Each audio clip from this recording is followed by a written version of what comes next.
Saudara, hari ini Bribtu Haidar dimakamkan di kampung halamannya di Baru, Sulawesi Selatan.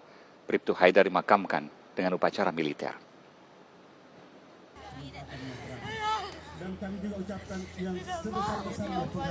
Keluarga meminta Polri memeriksa rekan Haidar yang saat itu berboncengan motor dengannya sebelum korban disandra kelompok kriminal bersenjata. Keluarga menilai rekan Haidar itu aman dan tidak terluka, sementara Haidar justru disandra dan ditembak pelaku.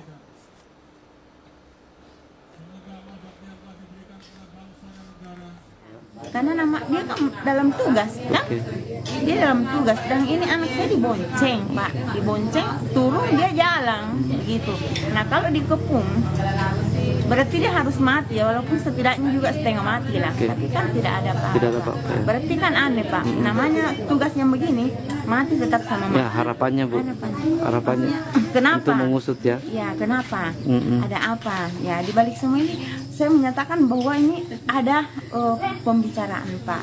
Oke, sudah direncanakan. Sudah direncanakan. Saudara Menteri Koordinator Politik Hukum dan Keamanan Wiranto menegaskan akan terus menggelar operasi untuk mengamankan situasi di Papua. Menko Polhukam Wiranto meminta agar insiden penyanderaan yang dialami anggota Polri di Kabupaten Puncak Jaya, Papua tidak perlu dikomentari lebih jauh.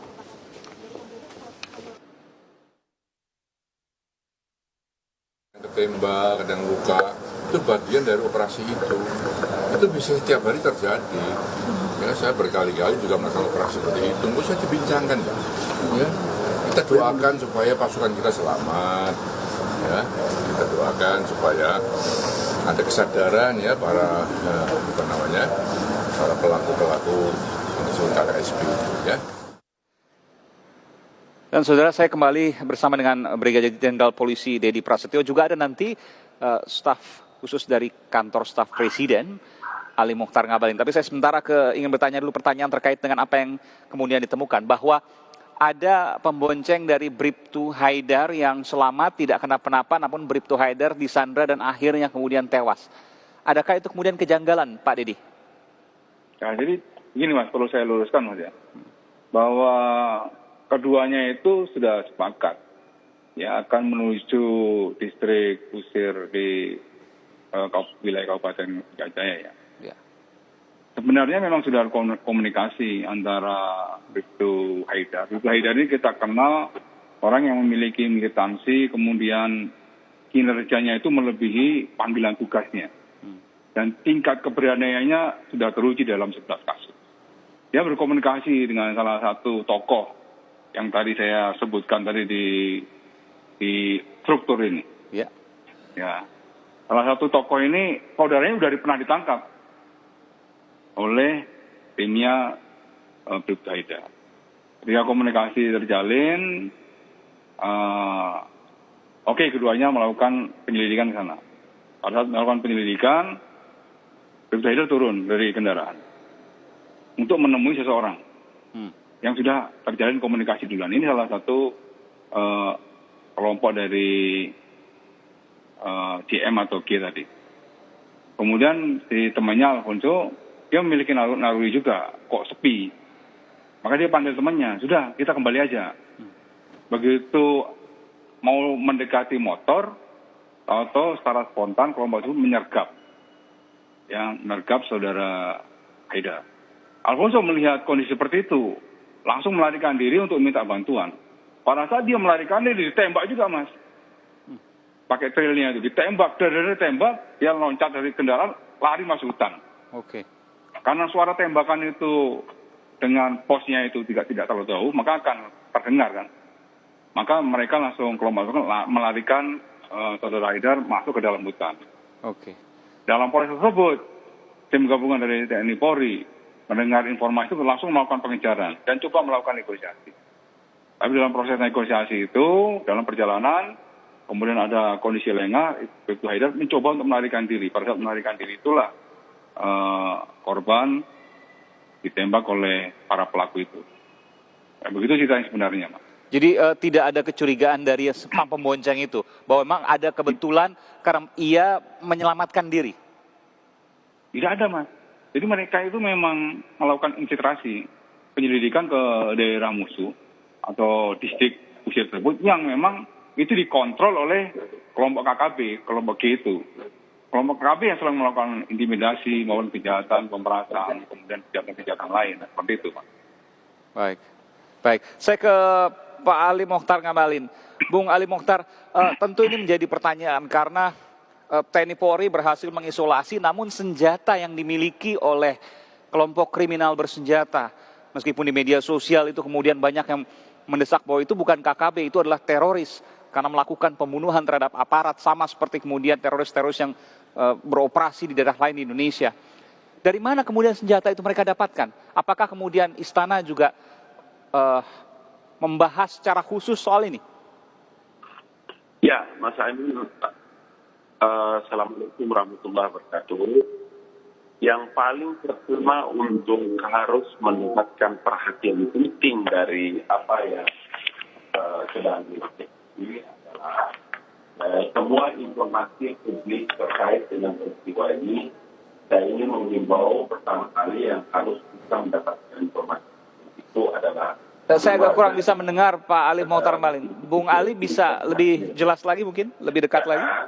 Dengan harapan agar kita dan publik juga tidak bias dalam menerima informasi yang tepat dan meningkatkan. Sehingga Mas Aiman, informasi yang keluar dari Mabes Polri adalah informasi yang kita harus percaya agar baik pihak keluarga maupun publik juga bisa mendapatkan sesuatu yang benar-benar diterima oleh publik. Itu pertama. Yang kedua, yang ingin saya katakan bahwa tindakan dalam bentuk apapun seperti yang sekarang terjadi di Papua ini adalah bentuk teror kepada kepolisian negara yang kita tahu telah berhasil dalam beberapa kerja-kerja besar di 2-3 bulan, bahkan 1 tahun terakhir dan sebelumnya pula. Karena itu memang gerakan-gerakan teror yang datang dari siapapun, termasuk dari separatis atau siapapun saja yang ingin merusak sistem dan pertahanan, keamanan yang sedang dibangun oleh pemerintah ini tidak bisa dibiarkan. Karena itu pemerintah melalui Menteri Koordinator Politik Hukum. Nanti saya akan kembali ke Anda, Bung Ali. Meminta waktu. Tampaknya ada gangguan dari audio yang kami terima di sini. Sementara saya akan ke Pak Dedi dulu. Pak Dedi, ada banyak tekanan bahwa jangan disebut kelompok kriminal bersenjata, tapi sebut saja teroris. Apa yang kemudian bisa membedakan antara KKB dan teroris? Karena mereka disebut KKB, bukan teroris. Padahal mereka melakukan hal yang sama dengan apa yang kemudian dilakukan oleh para teroris yang lain di daerah lain di Indonesia. Ya, dari pemilihan diksi tersebut, ya tentunya sangat tergantung dari situasi dan kondisi di lapangan, Pak. Bahwa memang kalau khusus untuk KKB itu strukturnya itu sudah cukup lama, Mas, yang mereka kembangkan itu, dan tujuan akhirnya mereka kan ingin memisahkan diri dari Negara Kesatuan Republik Indonesia. Dan kemudian juga kejahatan-kejahatan yang mereka lakukan itu cukup beragam. Ya, bukan hanya melakukan teror saja, Mas, tapi kejahatan-kejahatan lain baik kepada aparat keamanan maupun kepada masyarakat di sana, baik kejahatan konvensional maupun kejahatan-kejahatan lainnya. Dan tentunya juga apa yang mereka lakukan juga dapat juga dijerat Undang-Undang 5 tahun 2018. Itu tentunya sangat tergantung dari alat bukti dan proses penyidikan dilakukan oleh penyidik. Intinya apa yang mereka lakukan adalah teror, persis sama dengan apa yang dilakukan oleh teroris yang lain. Ya, seperti itu, Mas. Bung Ali bisa mendengar saya? Saya mendengar dengan baik. Terima kasih. Saya ingin Anda kemudian menjelaskan lagi, apakah istana juga membahas dari mana kemudian senjata yang mereka dapatkan ini bisa bertahan sampai berbulan-bulan bahkan bertahun-tahun, senjata, amunisi dan lain sebagainya. Apakah itu kemudian menjadi isu khusus yang dibahas di istana? Ya, Bung Aiman dalam menyikapi situasi belakang ini melalui koordinasi yang sedang dilakukan oleh Bapak Menteri Koordinator Politik Hukum dan Keamanan. Mudah-mudahan dalam 1-2 pekan ini tim yang disiapkan untuk bisa secepatnya mendapatkan hasil dari apa yang seperti Bung Aiman sampaikan atau pertanyakan. Yang pasti bahwa pemerintah dalam hal ini tidak akan mungkin membiarkan sesaat sedetik pun gerakan atau kelompok-kelompok yang terus menteror masyarakat dan aparat keamanan ini dibiarkan. Meskipun kita tahu bahwa Papua itu tidak seperti yang kita membayangkan medan, darat, dan lautan. Tetapi kita berharap bahwa tanah Papua itu adalah tanah yang dijanjikan Tuhan dengan penuh kedamaian. Tidak boleh lagi ada air mata dan nyawa-nyawa yang hilang tanpa berdosa di sana. Karena itu memang pemerintah, Bapak Presiden tadi sempat menyampaikan betapa besar perhatian yang dilakukan oleh pemerintah. Bapak Presiden juga menyampaikan hal ini dan koordinasi yang penuh dilakukan oleh Menteri Koordinator Politik, Hukum dan Keamanan, Pak Kapolri dan Panglima.